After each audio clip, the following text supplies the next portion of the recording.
आज की इस वीडियो में हम लोग इतिहास के इंपॉर्टेंट क्वेश्चंस को देखने वाले हैं और यहां पर मैं आपको जितना क्वेश्चंस बताऊंगा, अगर आप इन क्वेश्चंस को कर लेते हैं तो आपके इतिहास में जो 4 अंक वाले और 5 अंक वाले क्वेश्चंस होते हैं एकदम आपसे बन जाएंगे। मतलब आप क्वेश्चन को छोड़कर घर नहीं आएंगे, मतलब आपका क्वेश्चन बनना ही बनना है। आप चाहे तो मुझसे लिखित ले लीजिए, ठीक है। ये क्वेश्चंस आपके आने वाले हैं, यहाँ पर मैं आपको जितना भी क्वेश्चंस बताऊंगा।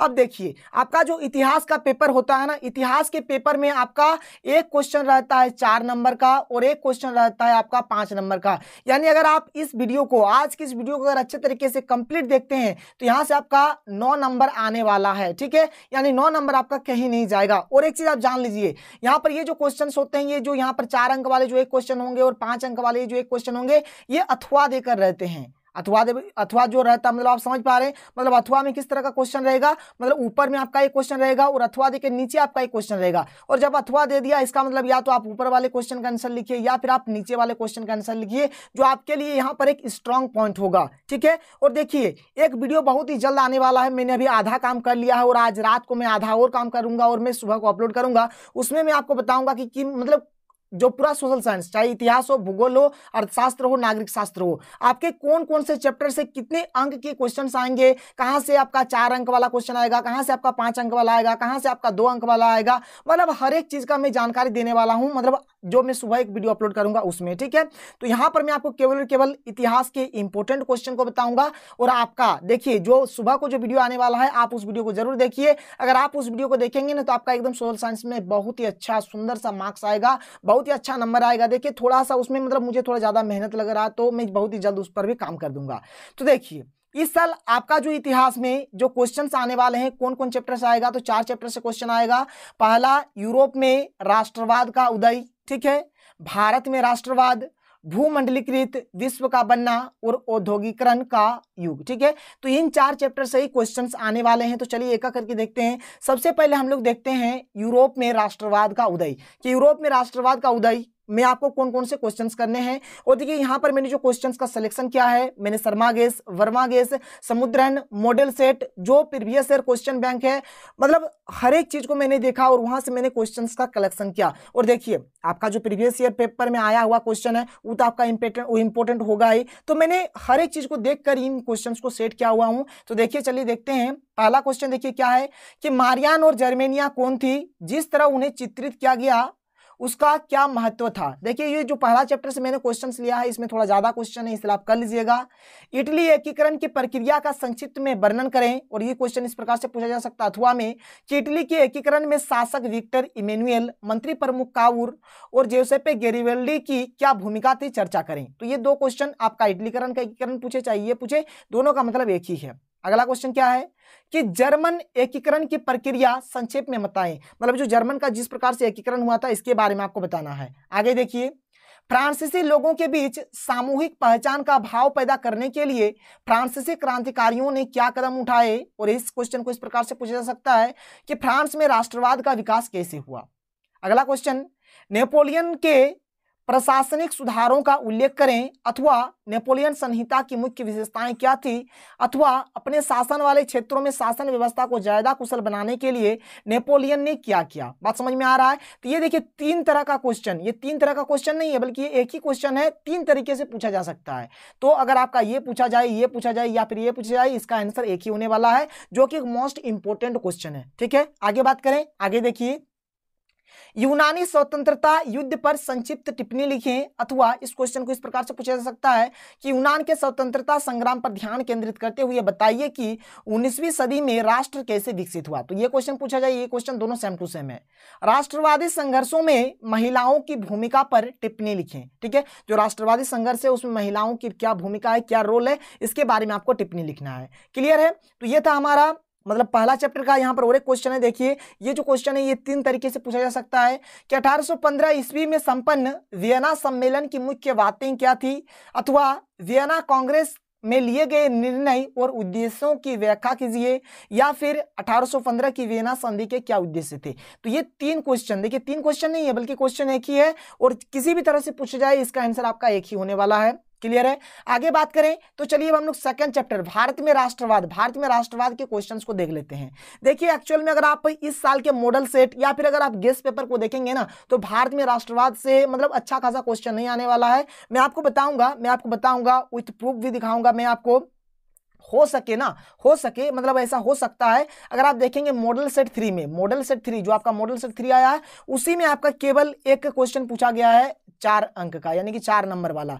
नहीं तो कोई भी आप गेस्ट पेपर उठा के देखिए, समुद्रन छोड़ के, समुद्रन में ऐसा है अगर आप वर्मा या फिर शर्मा को देखेंगे तो उसमें नहीं है आपका, ठीक है। तो खैर यहाँ पर मैं यहाँ पर क्या कर रहा हूँ कि भारत में जो राष्ट्रवाद है इसमें जो इंपॉर्टेंट क्वेश्चन है, मुझे जो अच्छा लगा, जो प्रीवियस ईयर पेपर में आए हुए हैं, जो इंपॉर्टेंट है मैं आपको बता रहा हूँ। तो चलिए देखते हैं। पहला कि साइमन कमीशन क्या था, भारत में उसका विरोध क्यों किया गया, अथवा साइमन कमीशन पर एक संक्षिप्त टिप्पणी लिखें। दोनों को, ये जो दोनों क्वेश्चन है दोनों का मतलब एक ही है। पुनः पैक्ट पर संक्षिप्त टिप्पणी लिखिए अथवा पुनः समझौता पर संक्षिप्त टिप्पणी लिखिए, दोनों का मतलब एक ही है। गांधी जी ने असहयोग आंदोलन को वापस लेने का फैसला क्यों किया, ये एक मोस्ट इंपोर्टेंट क्वेश्चन है। आगे बात करें। जलियांवाला बाग हत्याकांड पर संक्षिप्त टिप्पणी लिखें, इसके क्या प्रभाव हुए, अथवा यह क्वेश्चन पूछा जा सकता है कि जलियांवाला बाग हत्याकांड कब, कहां और क्यों हुआ, ठीक है। दांडी यात्रा से आप क्या समझते हैं, संक्षेप में लिखिए। अथवा इसी क्वेश्चन को इस प्रकार से पूछा जा सकता है कि दांडी मार्च अभूतपूर्व घटना साबित हुई जिसने ब्रिटिश साम्राज्य को हिलाकर रख दिया, स्पष्ट करें। और इस क्वेश्चन को इस प्रकार से भी पूछा जा सकता है, देखिए अथवा में है कि नमक यात्रा की चर्चा करते हुए स्पष्ट करें कि यह उपनिवेशवाद के खिलाफ प्रतिरोध का एक असरदार प्रतीक था।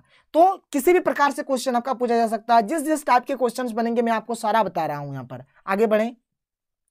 रॉलेट एक्ट क्या था, गांधी जी ने रॉलेट एक्ट का विरोध किस प्रकार किया, अथवा भारतीयों ने रॉलेट एक्ट का विरोध किस प्रकार किया। यह क्वेश्चन इस प्रकार से भी आ सकता है कि भारत के लोगों ने रॉलेट एक्ट का विरोध किस प्रकार किया, इस प्रकार से भी पूछा जा सकता है।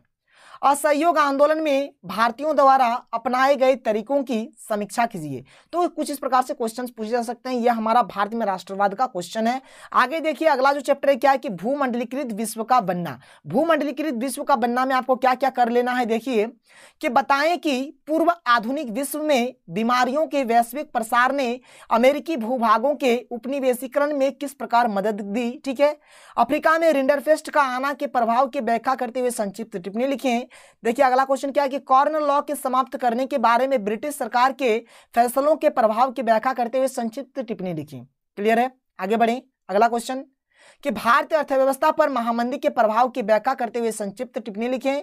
और अगला क्वेश्चन क्या है कि महामंदी के कारणों की व्याख्या करें। ये क्वेश्चन आप अथवा में भी लिख सकते हैं, मतलब आप इसके आंसर को भी इसमें लिख सकते हैं और इसके आंसर को भी आप इसमें लिख सकते हैं। यहाँ पर देखिए भारतीय अर्थव्यवस्था का बात हो रहा है और यहाँ पर केवल और केवल महामंदी का बात हो रहा है, बस थोड़ा सा ही अंतर है, तो कोई दिक्कत नहीं है। इस प्रकार से क्वेश्चन के आंसर को लिखेंगे और मैंने सारा का आंसर करवा के रखा है, आपने अभी तक शायद कर भी लिया होगा। चलिए आगे बढ़ते हैं। मान के चलिए अगर आपने अभी तक नहीं किया है तो मैं नीचे डिस्क्रिप्शन बॉक्स में दे दूंगा। देखिए जब मैं आपको बर्मा करा रहा था ना, बर्मा बोर्ड टुडे नहीं, जब मैं आपको बर्मा करा रहा था उस टाइम मैंने करा दिया, मॉडल सेट के टाइम करा दिया, आपने अभी तक कर लिया होगा। चलिए आगे देखिए अगला चैप्टर क्या है, औद्योगिकरण का युग। और यहां से देखिए बहुत सारे इंपॉर्टेंट क्वेश्चन है और ये जो पहला क्वेश्चन है ये one of the most important question है। इस क्वेश्चन के ऊपर मेरा जो भरोसा है ना एकदम 90% का भरोसा है कि यही क्वेश्चन आएगा एग्जाम में, ठीक है। देखते हैं क्वेश्चन क्या है कि ब्रिटेन की महिला कामगारों ने स्पिनिंग जेनी मशीनों पर हमले किए, व्याख्या करें। यह क्वेश्चन इस प्रकार से पूछा जा सकता है कि बहुत सारे मजदूर स्पिनिंग जेनी के इस्तेमाल का विरोध क्यों कर रहे थे, अथवा स्पिनिंग जेनी क्या था, इसका आविष्कार किसने किया था, जो कि बहुत ही इंपॉर्टेंट यानी one of the most important question है। आगे देखें अगला क्वेश्चन क्या है। ये क्वेश्चन भी बहुत ही झकास और बहुत ही शानदार क्वेश्चन है। ईस्ट इंडिया कंपनी ने भारतीय बुनकरों से सूती और रेशमी कपड़ों की नियमित आपूर्ति सुनिश्चित करने के लिए क्या किया, ठीक है।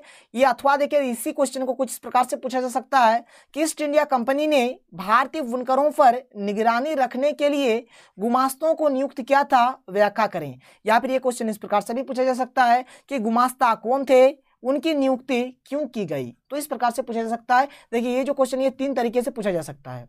अगला क्वेश्चन देखिए क्या है कि सूरत बंदरगाह 18वीं, ठीक है, यहाँ पर 18वीं लिखिएगा, 18वीं सदी के अंत तक हाशिए पर पहुंच गया था, व्याख्या करें। यह भी एक इंपॉर्टेंट क्वेश्चन है, ठीक है। आगे देखिए अगला क्वेश्चन क्या है कि 19वीं सदी के यूरोप में कुछ उद्योगपति मशीनों की वजह मशीनों की बजाय लिखिएगा, ठीक है, मशीनों की बजाय, इस प्रकार से मशीनों की बजाय हाथ से काम करने वाले श्रमिकों को प्राथमिकता क्यों देते थे।